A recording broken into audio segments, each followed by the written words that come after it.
Assalamualaikum warahmatullahi wabarakatuh.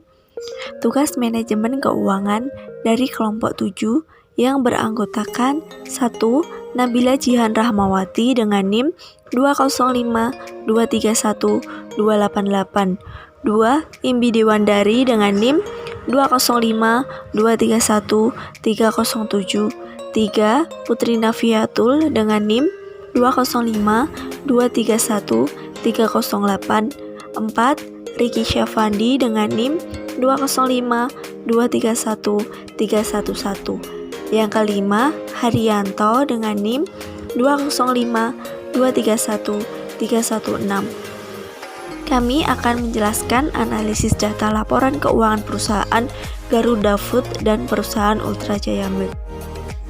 A. Rasio profitabilitas. Nilai rasio NPM, ROE, dan ROA ULTJ lebih tinggi dibandingkan dengan good, sehingga dapat disimpulkan bahwa ULTJ memiliki kemampuan yang lebih baik dibandingkan dengan good dalam menghasilkan laba atau keuntungan. B. Rasio aktivitas.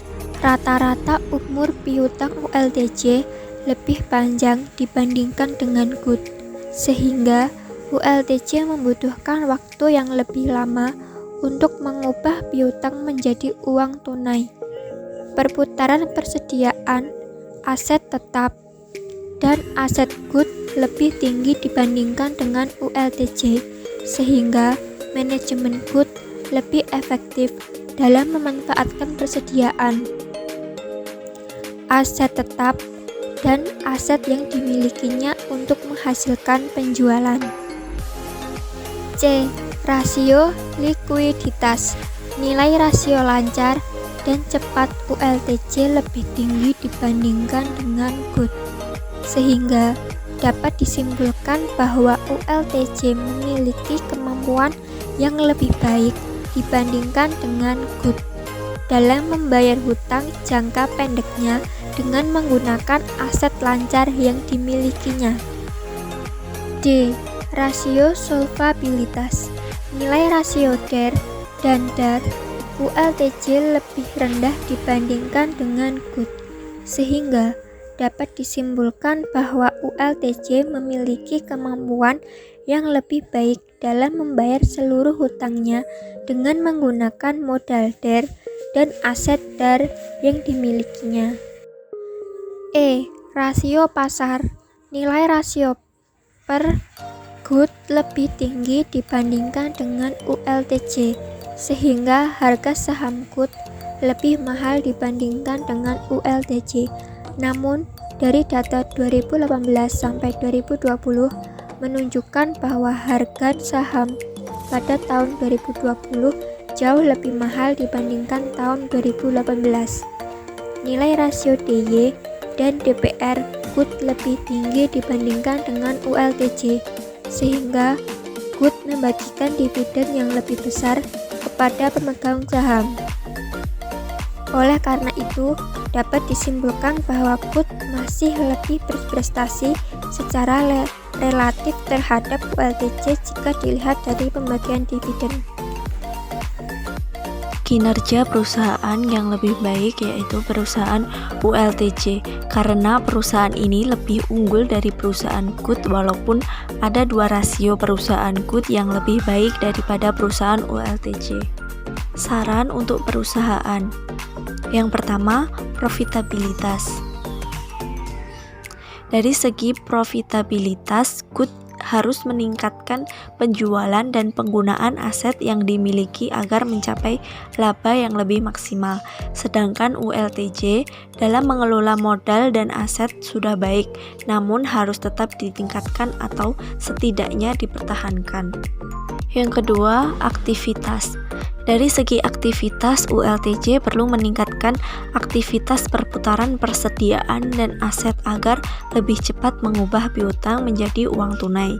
Sedangkan good harus tetap mempertahankan kinerjanya.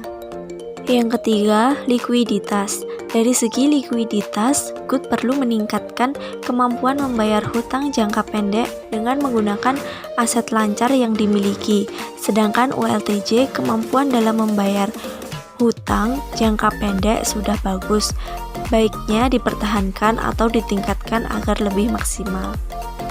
4. Solvabilitas. Dari segi solvabilitas, ULTJ cenderung masih terlihat cukup baik karena nilai yang konsisten dalam membayar hutang dengan menggunakan aset dan modal yang dimiliki. Karena memiliki nilai utang relatif lebih kecil, maka kemungkinan ada baiknya tidak harus mencari sumber lain untuk melunasi hutangnya. Maka sebisa mungkin harus dijaga dan dipertahankan. Sedangkan Good harus lebih bisa meningkatkan aset dan modal yang dimiliki, tidak dengan utangnya yang justru dinaikkan.